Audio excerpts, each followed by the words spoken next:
आज दोपहर से हर तरफ एक ही खबर है। मुंबई बम धमाके मामले में सुप्रीम कोर्ट से दोषियों को सजा का ऐलान और आर्म्स एक्ट में संजय दत्त को 5 साल की सजा। पूरे 20 साल लग गए संजय दत्त पर आखिरी फैसला आने में। इन 20 सालों में वो सच पीछे छूट गया जिसकी वजह से संजय दत्त को आज सजा हुई है।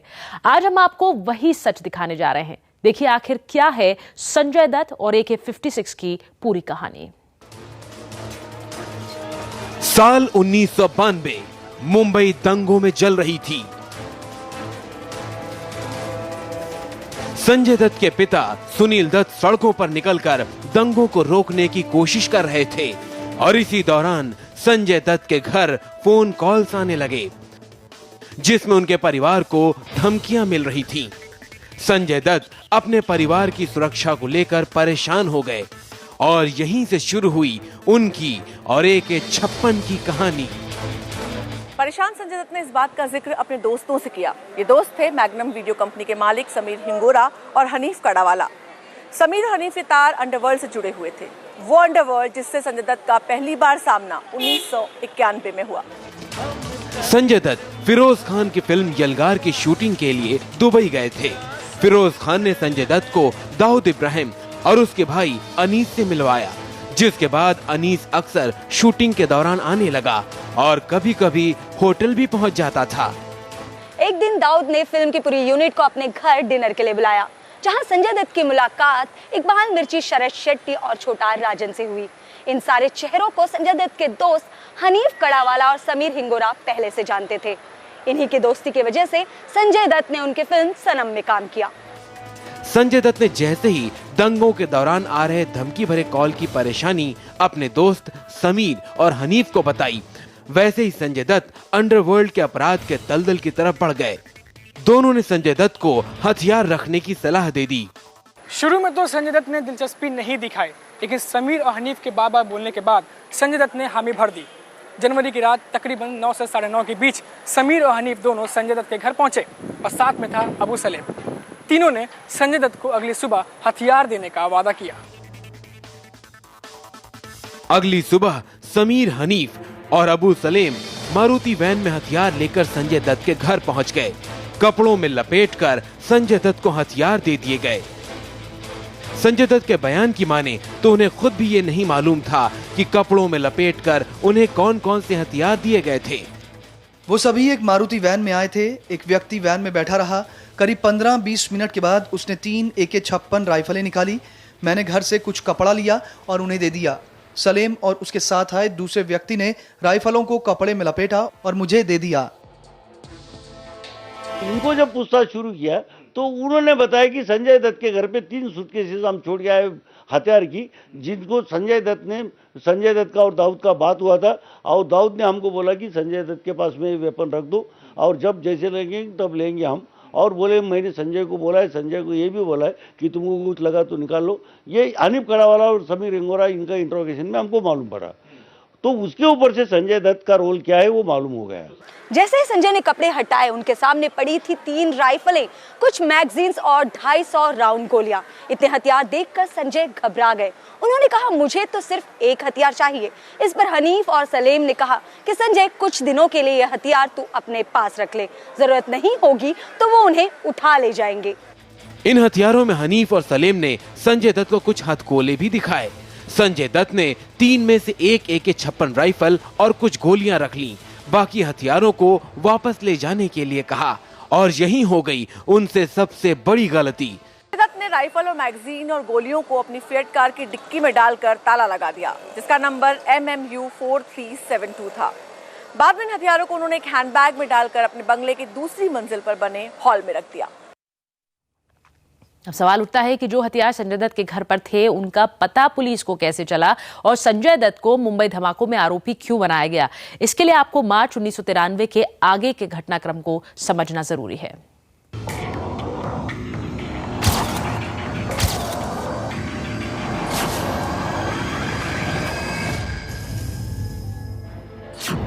एक तरफ संजय दत्त के पास हथियार आ गए तो दूसरी तरफ 12 मार्च 1993 में मुंबई बम धमाकों में सैकड़ों लोग मारे गए।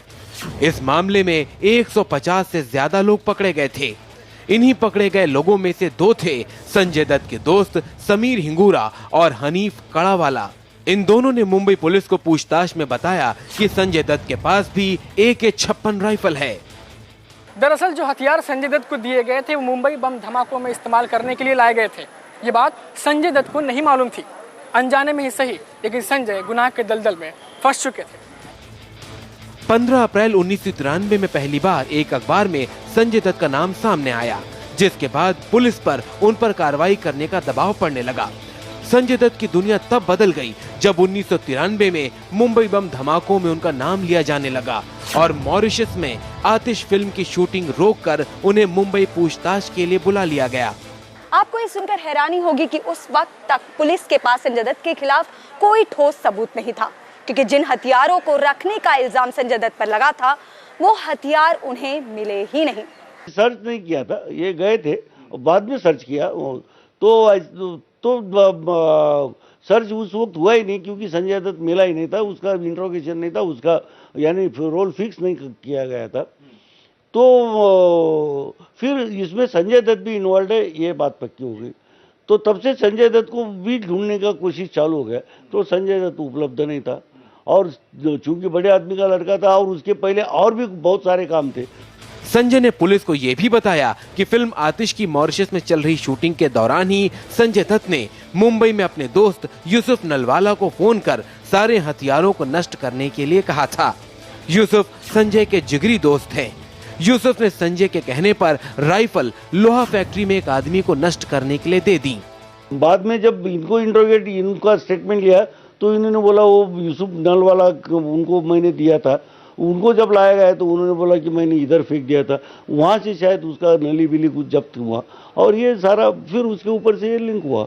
तो इनको सजा होना ही था, क्योंकि इन्होंने खुद एडमिट किया कि उन्होंने अभी AK-47 मैंने लिया, मेरे पास में था, मैंने नलवाले को दिया, नलवाले को भी सजा अच्छा हुआ है मेरे मालूमात से जो है।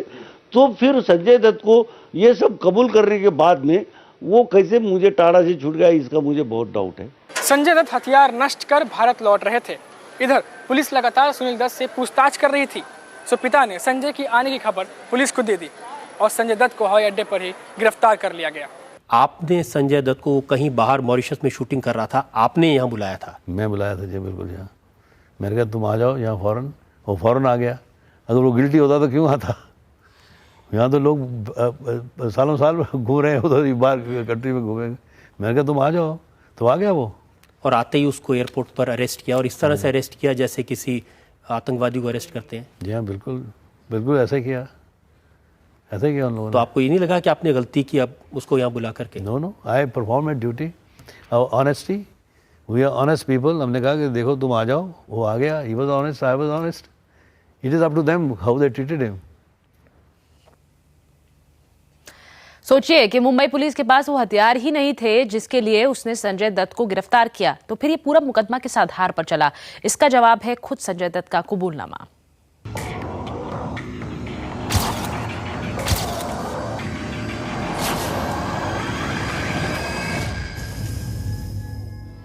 पूछताछ के दौरान संजय दत्त ने यह मान लिया कि Abu Salem magnum video company के मालिकों समीर हिंगोरा और हनीफ कड़ावाला के साथ उनके घर आए थे।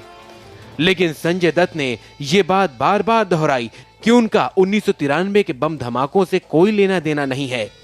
लेकिन जब संजय दत्त के सामने समीर हिंगोरा और हनीफ कड़ावाला को लाया गया तो संजय दत्त ने माना कि 1993 के मुंबई हमलों के लिए लाई गई 4 AK-56 और रिवॉल्वर उन्हें भी दी गई थी।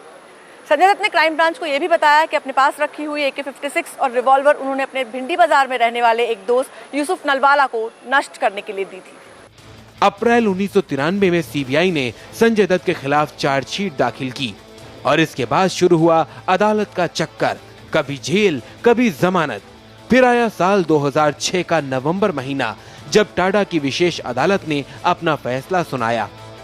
संजय दत्त को मुंबई धमाकों के आरोपों से बरी कर दिया गया, लेकिन आर्म्स एक्ट के तहत दोषी पाया गया और 6 साल की सश्रम कारावास की सजा सुनाई गई, जिसके बाद मामला सुप्रीम कोर्ट पहुंचा और संजय दत्त की सजा को 1 साल कम कर 5 साल कर दिया गया। लेकिन इसके बाद भी संजय दत्त का कानून के साथ ये सफर अभी यहीं खत्म नहीं हुआ है। संजय दत्त ने जिस बयान को अपने बचाव का आधार बनाने की कोशिश की, उस पर उस वक्त के एसीपी वाईसी पवार सवाल उठा रहे हैं। उनसे बात की हमारे संवाददाता जय प्रकाश सिंह ने। भाई ऐसा है कि वेपन उन्होंने बहू बेटियां और उनके पिताजी माइनॉरिटी के लिए काम करते थे, इसके लिए लाए प्रोटेक्शन। लेकिन ऐसा है कि कोई AK-47 ये एक वेपन ऐसा है था उस टाइम पर कि जो नोटिफाइड एरिया में मिला था, जिसको टाड़ा के तहत ही कार्रवाई होती थी। और ऐसा है कि ये दूसरा कोई आदमी रखता तो उसको एक कंसिडरेशन दिया जाता था कि ये मेरा सवाल है, क्योंकि इनके घर में बहू बेटियां है, बाकी के जिसके भी पास में मिलेगी उसके भी घर में बहू बेटियां है। कल वो भी ये बोलेगा कि मेरे घर में बहू बेटियां है, उनके प्रोटेक्शन को इतना खतरा था, इसके लिए मैंने रखा था। गैंगस्टर से खतरा है, अंडरवर्ल्ड से खतरा है। मेरी वाइफ भी बोल सकती थी मेरे घर पे मिलता तो, क्योंकि मुझे भी खतरा था। ये तो आईबी ने बताया था कि वाईसी पवार को मारने का प्लान है। तो ऐसा है कि ये आर्गुमेंट में कोई दम नहीं है, लेकिन इसमें एक बड़ा डाउट और शक बहुत है कि सारी तरफ से संजय दत्त को मदद करने का प्लानिंग चल रहा था। उस समय क्राइम ब्रांच मदद कर रही थी या मुंबई पुलिस कर रही थी या कौन कर रहा था सर? अभी जो भी कोई करता होगा, क्योंकि मैंने बोला आपको कि मैं इतना क्लियर टर्म्स में बोला कि उस रात को मुझे घर पे भेजा गया, और जब मैं मारिया को पूछा कि भाई तुमको कैसे पकड़ा गया, तो उन्होंने बोला कि सर मुझे पौने दो बजे हमने इसको एयरपोर्ट के ऊपर अरेस्ट किया। मैं बोला यार मैं 1 बजे पुलिस थाने से निकला, तब तक के संजय दत्त के अरेस्ट की बात तुमने कुछ किया नहीं, कोई इन्फॉर्मेशन की बात किया नहीं। तो मैं बोला 45 मिनट्स के पैन में आपको इन्फॉर्मेशन मिल गई, आपको आपकी टीम तैयार हो गई, आपकी टीम ने जाके आप लोग एयरपोर्ट चले गए, एयरपोर्ट जाके उसको पकड़ भी लिया। तो ये सब 45 मिनट में सब पूरा हो गया। I am very proud of the police machinery, इतनी फास्ट काम करती है। मैं बोला तुम्हारा इन्फॉर्मेंट मेरी पुलिस थाने से जाने की वेट कर रहा था, ऐसा मैं समझता हूँ। मैं जाते ही वो आ गया और तुमको इन्फॉर्मेशन दे दिया। तो मैं बोला इसमें कुछ तो दाल में काला है। तो बोला नो सर नो सर। तो मैं बोला ठीक है, मैं मेरे पास में तो कुछ ये नहीं है।